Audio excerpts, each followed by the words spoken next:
And welcome, caught you drinking, Mike. Welcome to Real Reviews. My name is Jameson Rabbit, and I'm joined today by a man whose weapon of choice is a kazoo. His name is Mike Roth. It's very deadly. It has a couple of things going on. It has a piece of paper for paper cuts, and then you put it in there, you could hurt their eardrums and distract them. Very disorienting. It is. The secret for a good weapon is to confuse the enemy. Right. This is good. You go after them with a gun, they know exactly how to get past a gun. Because everybody knows a gun. Kazoo, they don't know the kazoo. Deadly with the kazoo. Deadly with the kazoo. This week, Mike, we have an interesting week this week. We've got a couple of movies on the marquee. We also have a fun list to talk about. We have a couple of movies on the marquee? Get this. So the first movie we're going to talk about is actually a movie that is streaming on Netflix right now. And it is... We don't normally do this, but this movie has a really interesting story, and this is why we're doing it. So the movie I'm talking about is The Little Prince, which just dropped onto Netflix very recently. And is a movie... We did say we were going to review it a long time ago. That, back in May, early May, we were talking about on our Coming Soons. The week before it was to come out in theaters, it was unexpectedly pulled. Paramount just pulled all distribution from the movie. Yeah. And kind of unexplained, and it just sat there on a shelf for a while. And this movie was huge. It actually came out overseas. It's a French made, and opened up Cannes last year. All these things. It's been a weird, interesting ride for this movie, and then it just appears on Netflix, and Netflix gives it distribution. And I said, let's watch it. I think somewhere along the line it had to drop in the United States at some point because I was looking up the box office, and opening weekend it made like $24,000. I don't know how. It could be festivals. It could be, I don't know. Yeah. But having said all that, The Little Prince from director Mark Osborne, it's a film that has been trying to be made for a long time. Orson Welles tried making this. Really? Partner up with Walt Disney and fell through because their egos could not get along together because he saw it as a live action melded with animation. So it's based off this French children's novel, and the movie kind of departs from the book. So we're talking about the movie here. And the movie is about a little girl. She is the girl, voiced by Mackenzie Foy, and she and her mom are living in a world where there's a lot of pressure on her to get into the right school, to do the right thing, and the world is a very boring place, a very monotonous place. And they live next door to this crazy, eccentric guy called the Aviator, voiced by Jeff Bridges. And the Aviator is trying to get his old plane back in running order so that he can go and track down the Little Prince and help the Little Prince on his adventures. And the girl is intrigued by this. She's intrigued by this old man with these crazy stories about this prince and these worlds that he lives on and his friends, the fox and the snake and his rose that is his thing. And she does everything she can to help the Aviator. And then the movie is basically us following her on her adventure as she goes out in search of the Little Prince and all of these different things. And the movie is a mix of two different animation styles. You have your CGI. You see in the trailers the CGI animation as she's in her world. And then it goes to this stop-motion animation that almost looks like origami-type paper. Yeah, like someone cut it from wood, like very roughly. Right. And for me, it's two different movies. I really, really love once she gets into the world and she is going after the Little Prince and she gets to meet everyone.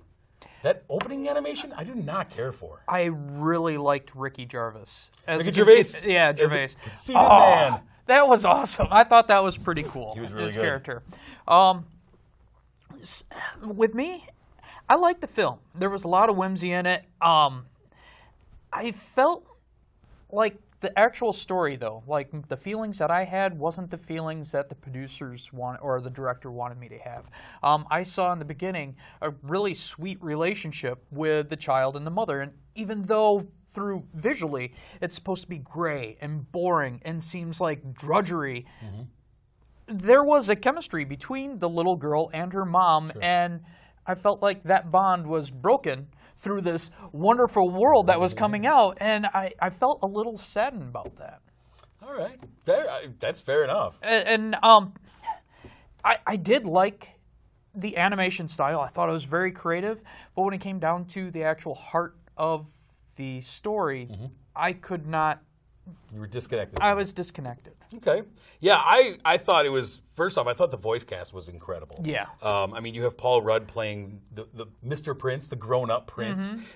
You have James Franco as the fox who the little prince was able to tame. Benicio del Toro is the snake. You mentioned Ricky Gervais. Riley Osborne is the prince. You have Rachel McAdams as the mom. Jeff Bridges was great, and one of my favorite actresses in the world, Marion Cotillard, as the Rose, who is a huge piece of the story, the little prince's love for this Rose. And I was fully on board. I loved the adventure and the nostalgia feeling and the sentimental emotion that they kind of brought to that part of the story. Every time they came out of that world, though, I just kind of lost it. The animation definitely didn't have as much money as like Disney or Pixar or something like that. It actually kind of showed the real world felt sterile.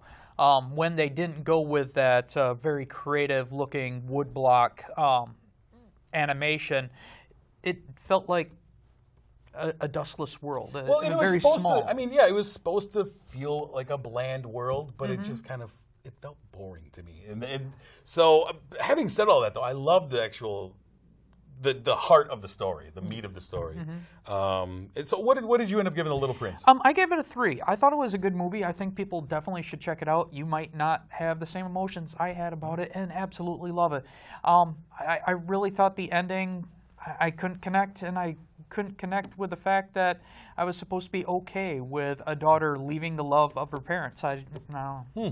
I give it 4 stars. I really enjoyed it. I thought it was a really fun story, especially as she went on her adventure to find the Little Prince. I thought that was a lot of fun. I'm glad that it finally came out because it was one of those mysteries that we talked about and then it just disappeared. We started seeing ads for it a month before it came out at the theater. We were excited for it, and we even said it's coming soon. And it was literally the week before, and it just disappeared. And I was scrambling. I was like, how am I going to find this? And we couldn't find it anywhere. Nowhere. But it is on Netflix, so we don't normally review Netflix, but there you go. That's why we are. On the marquee, though, we had one big movie in theaters. Sarah, what do we have? It was a huge movie. Broke some records on Thursday. Suicide Squad, I'm sure everybody's heard about it. It's a third installment for Warner Brothers' DC collection of movies. What we have here is all the villains, kind of B-list, D-list villains of the DC world, they get put together into this Suicide Squad. This is a covert, underground, no one can know about it group of people to get rid of metahumans that the government wants to get rid of. Since the death of Superman, the government feels like there's this void, and before a person that they cannot get along with fills that void, they're going to fill it with criminals with a bomb attached to their necks. Great way to control them. Sure.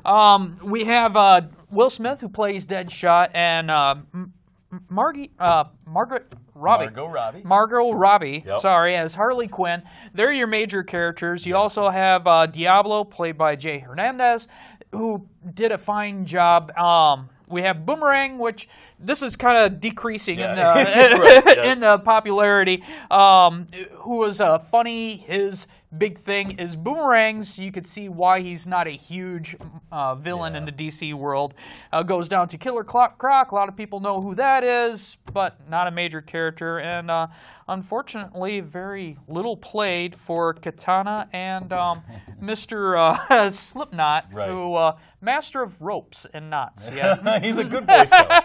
But it's all the team is led by Rick Flag. Joel Kinnaman, who we saw in RoboCop. And I actually really like Joel Kinnaman. I've seen a Netflix show, and we're not going to mention Netflix anymore, but A Killing. And he played a detective that was kind of hard-boiled, and it reminded me a lot of his Rick Flag character, which I enjoyed, but... Yeah, this movie is really, really difficult for me to decide on where I'm at with it. The movie, I had fun in a lot of moments in this movie. I think this movie was edited horribly. Yes, I think it was written poorly. there was zero character development for most of the characters.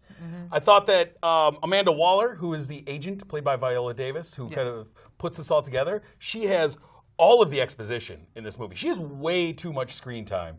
I don't care about the government agents in my superhero movie.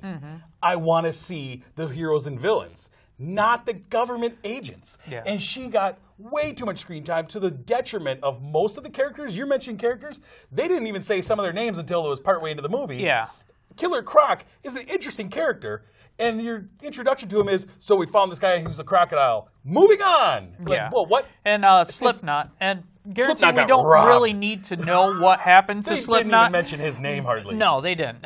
You saw him, and then he was gone, which made you know exactly what was going to happen to him because they didn't even mention him. They went into big, long stories. You really got to know Deadshot. You overly got to know Harley Quinn. I mean, it's a Harley Quinn movie. We know that. Going in, she Yeah. was the poster child for this movie. It's the Harley Quinn and Joker relationship that kind of drives this movie. And again, this Joker is not anybody's favorite Joker. I don't think anybody asked for a hip-hop Joker with heart. And Yeah, and it doesn't fit with the DC universe. Yeah. But that is a complaint that I have with creative part of this movie, and not really the character. No, I think that it's an they interesting gave us. character, but I feel like, I mean, and now I've been reading this week that so much of his character was on the cutting room floor, and it feels like a lot of this movie was cut, and I think it could be re-edited into a good movie. I think as it sits, it's a really weirdly paced, messy movie that you don't explain characters. You fit in the trailers, we see the bar scene where they're all sitting around. You jam that thing in to try and give some character explanation halfway into the movie, and it felt forced and it felt terrible. That should come at the beginning of the movie. And you're right, because I let everybody know, I've seen this movie 3 times, and every time I saw this movie, I actually enjoyed it more because you know now. I know now. I pick up on the little things that happened at the bar, and I go, oh, that's why blah, blah, blah happened. And this kind of happens quite frequently. There's, and like you said with character development, they really kind of screwed a lot of these people. They did a great job with Deadshot, and they did a great job with Harley. And I think it kind of boils down to they didn't have time to introduce all these characters. Diablo is a crazy character, and you see a cool reveal with him, but it feels like it's undeserved because you don't know him. And I think they showed just enough of Deadpool where you're interested, and then you were just kind of supposed to forget that he even existed. My big thing with this movie is you have Enchantress. Cara Delevingne plays Enchantress. I'm not convinced that Cara Delevingne is even a good actress, much less a quality actress. And her portrayal of Enchantress is the worst thing in this movie. The magic was subpar, I thought. The effects of her magic and her Incubus, I thought it was some of the worst parts of any superhero movie I've seen. It was really bad. We might argue on what was the worst part of this movie. There's a lot. There's a lot that was worst about this movie. That's the problem. I agree with Enchantress. This actress had no chemistry, and she was supposed to have chemistry with She had one cool Rick moment Flag. in the very beginning in the boardroom. I thought that was a cool moment where they showed her powers. And then after that, her character was terrible. And they didn't develop the villain. And what's great about every superhero movie, which these guys aren't heroes, is concentrating on a great villain. You need that yin and yang. And she felt really kind of thrown in and rushed. But I still loved Rick Flag. I still think Boomerang I thought was funny. I really liked Deadshot. Yeah, I thought Will Smith as Deadshot was great. He's best Deadshot ever. And granted, Deadshot is not a major character. That's a low bar to hurdle. He's very low bar, but he seems like a major player after this movie. Yeah, I mean, I think that they did Harley Quinn right. They did Deadshot right. Well, I think they were smart with what they did with Jai Courtney because they didn't give him a lot of heavy lifting as Boomerang. Yeah. He's the comic relief because Jai Courtney's not a good actor. And they did the right thing with him. I love the interaction with the guard named Griggs in the beginning. Yeah. Ike Barinholtz, he's great.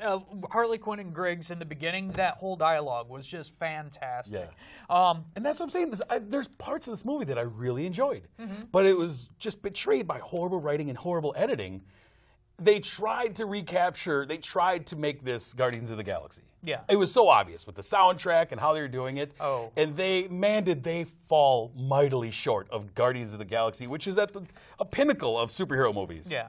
And this was a mess. I think the overall, when they were at the whiteboard and they were putting this movie together, I think the template of this movie was written well. Yeah. A lot of this is taken from the New 52 reboot of Suicide Squad, loosely, but some of it. But when it came down to actually writing it, it looked like they had time restraints, and then David Ayer is not a great writer either, and he had a heavy hand in writing this. And then they added humor, and I actually could see where they added. They spent millions of dollars to add humor for jokes that really were not good. No. But I haven't said all that. I mean, I think that the finale of this movie is the worst part of any superhero movie. That's just my opinion. Yeah. I think it's the worst. I think it's the worst done. There's still chunks of this movie that I enjoy. And that's where I struggle with this movie. And I can't get into spoilers about what I hate about the end of it. Exactly. So I just have to leave it vague. But, I mean, it's a really choppy movie, a really messy flick. There's a lot of things I dislike. There's also a lot of things in here that I think is great. It's, again, like you said, really hard to pick and choose. The soundtrack, I really thought, was another one of those horrible things. It's a bad decision. They took a lot of pre-millennia pop songs and forced them in. Jammed them in there. Just tons of them.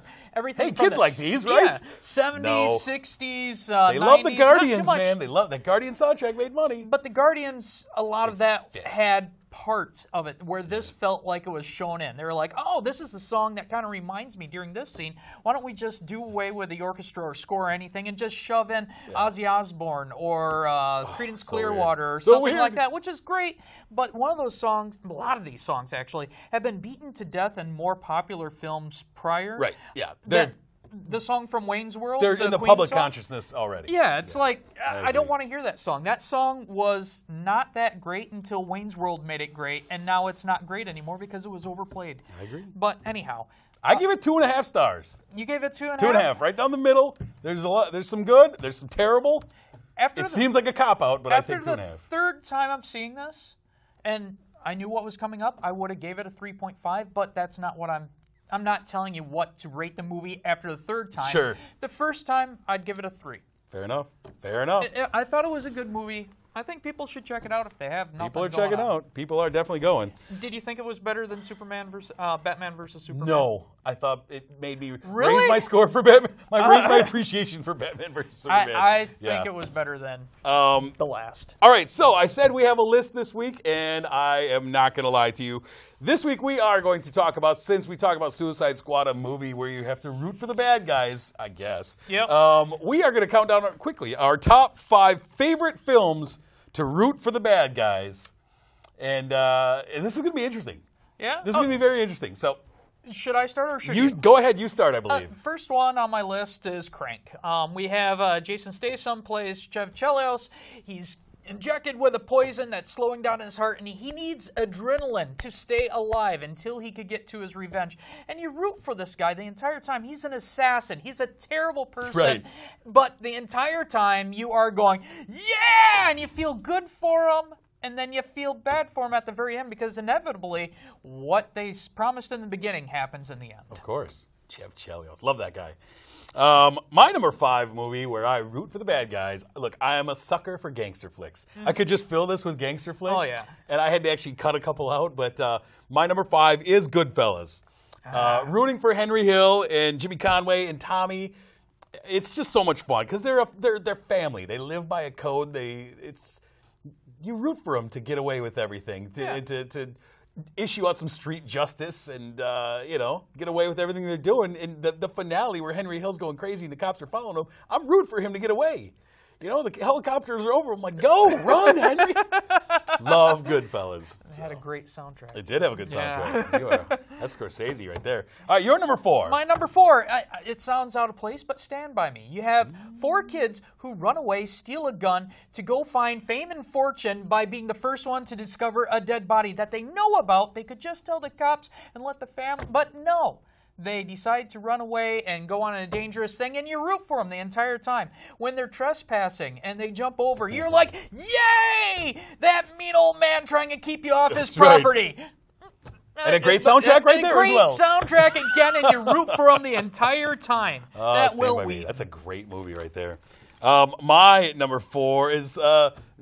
you might think it's hard to root for these guys, but I love them. I'm talking about 2005's The Devil's Rejects. I love some Captain Spaulding, some Baby Otis, the mother, the whole family. They are unpredictable. They are violent. Yeah. They are serial killers. And coming off the heels of House of a Thousand Corpses and into this, I love some Captain Spaulding, so I root for him at all times. You feel bad at the end, too, when they're doing Freebird, and you're just like, no! I mean, they are menacing that area. Yeah. And man, you put a clown in just menacing people. I love it. And The Devil's Rejects is one of the few Rob Zombie films that I really enjoy.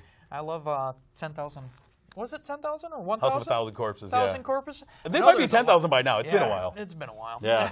Good flick. You're number 3. My number 3. I put this on almost... all my lists. It feels for some very reason, familiar. It feels like it. Ocean's 11.